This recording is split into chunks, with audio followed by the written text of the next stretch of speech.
guys, welcome back to some Guilded Guardians. Today's video, we're going to be looking at the artifacts that the guilds are crafting. Now, overall on the FHG account, we did have, and we've crafted our first guild artifact.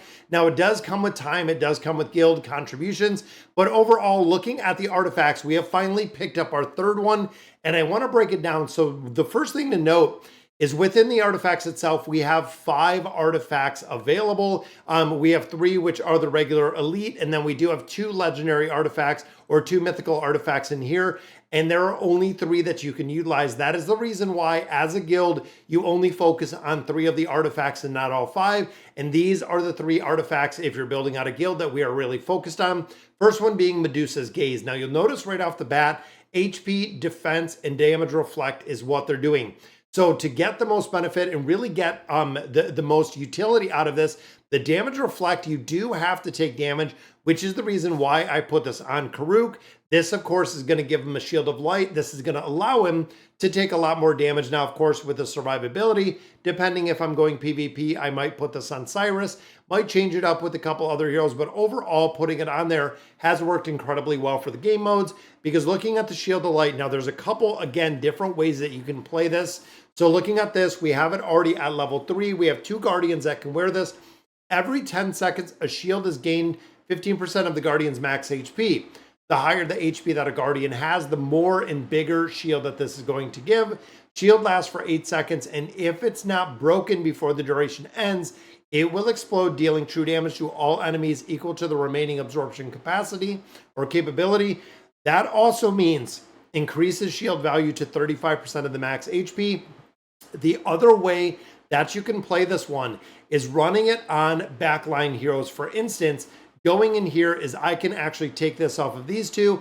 I can put it onto Leo, which is by far my strongest hero, putting it on the back row heroes. Now, what I'm relying by, or what I'm doing by putting it on those heroes, is having the ability, and it might have kicked me out of Guilded Guardians, but putting it on those backline guardians is, of course, going to allow you to block out the shield, but you also don't want those guardians taking damage. If those guardians are not taking damage, then you can go ahead and let the shield explode, doing a lot more true damage to the targets. Every now and then, BlueStacks does completely kick us off, but like I was saying, you could also put this shield of light on some of your back row guardians like Leah and Tavros, and really have them sit in the back with max HP, getting a big shield, knowing they're not going to take damage, knowing that shield is going to explode, dealing true damage. Now, even with the current boss, you have the ability, it is not magical damage that he's taking, so even you can get some additional damage out of this depending on exactly how you're utilizing this.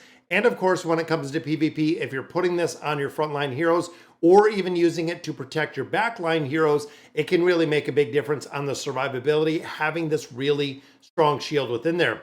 Now, the second one we look at, or we get into, is starting to look over here, is the Coin of Death. Now, this one I am running currently on Leah. The attack, the crit rating, but the crit damage rating, this is the big one.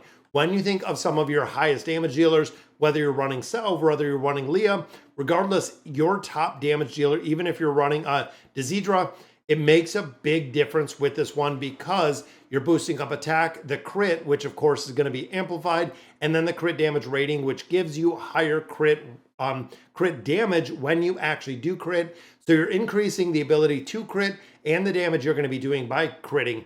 And then, of course, precision comes into effect. Each successful critical hit gains a stack of precision.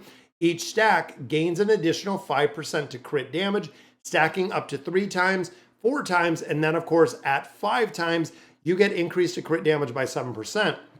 If you can do systematically through gear and stack a ton of crit rating, and then of course with the Coin of Death, adding a little bit more of that crit rating in there, you can get crit rating really high, well combination of the crit damage rating, meaning that this stacking up to 5 times is always going to be stacking up to that 5 times, and you're going to be stacking this up very, very fast, because you have the higher crit rating, giving you a higher crit damage overall. Because even when you think, guys, 7% stacking 5 times, not including what the Coin of Death brings naturally with the crit damage rating, not including what your gear is bringing with the crit damage rating, it makes a really big difference in how effective this can be. raising the attack, raising how much you're going to be critting, then of course the damage you're critting in there. Now again, depending on if you're running some of the PvE or the PvP mode, it's going to make a difference who exactly you're putting this on. With the damage dealer, you have to have your damage dealer like we have here with Leah, but you also have to have that survivability aspect, meaning if you have the hero in essentially the Guardian dies, not going to do any damage at all. You want to make sure that you have the survivability, that you're not just stacking and really focusing on the glass cannon aspect of some of these heroes, that you're actually building it out with the survivability for the other ones. And then this is the newest one we got. As you can see here with the Heart of Unity, this of course is the ultimate ability, which I feel like I should probably change it. But we just got this one. Actually, I don't even think it's been a day at this point. Heart of Unity, energy recovery, 7.5%. Initial energy, 225. That is right, guys. You are starting at, a fourth or 25% of your rating already there, of your energy already there for an ultimate ability. That's the reason why I could probably put it on Leah depending on where my damage is, but putting it on the combination of two heroes and putting it on Grizel and another damage dealer like Leah is pretty broken, because both of them are going to start with a lot more initial energy. Stamina recovery percentage, you can see 22.5.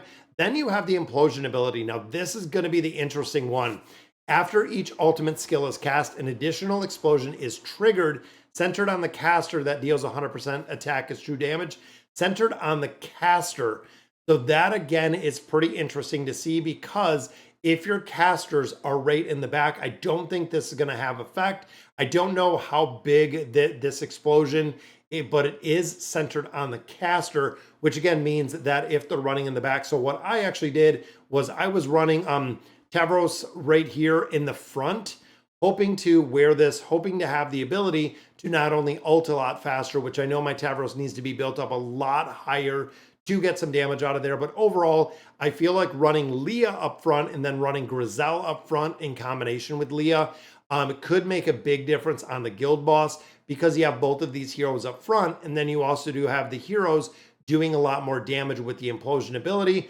I'm gonna have to play around with it if you know exactly how it works, and I'm thinking that's exactly how it works. And again, we don't know what the radius of this is, I guess. I haven't played around with it enough to see exactly what it looks like in combat, but overall, getting a lot more damage multiplication out of here, getting that multiplier and being able to ult much faster with the energy recovery over time, where again, thinking of guild bosses where you're running it for a full minute and a half makes a big difference on the damage that you're going to be putting out, and makes a really big difference when you think of min-maxing damage within your Guardians themselves. And of course, that is going to result in scoring higher on the leaderboard, scoring higher, getting more Guild of Guardian tokens, getting more rewards out of there depending on where your guild scores. Makes a big difference with the artifacts, and that's the reason why you really have to focus on not only developing the Guardians, but also the artifacts themselves. Now, in addition, we know that beasts are coming, that pets are coming. It's going to be very interesting to see. And we know overall, when it comes to the guild aspect, when it comes to crafting out gear, gear has a game-changing aspect in this game. Have to make sure you're building out gear, and have to make sure you're building out gear really time and time again. You're just farming every single day, and the collection of farming every day makes a big difference when you look overall at the progression you're making within Guild of Guardians. So, all right, guys, so that is going to do it for today's video. Let me know in the comments what you guys think, and as always, thank you guys for watching.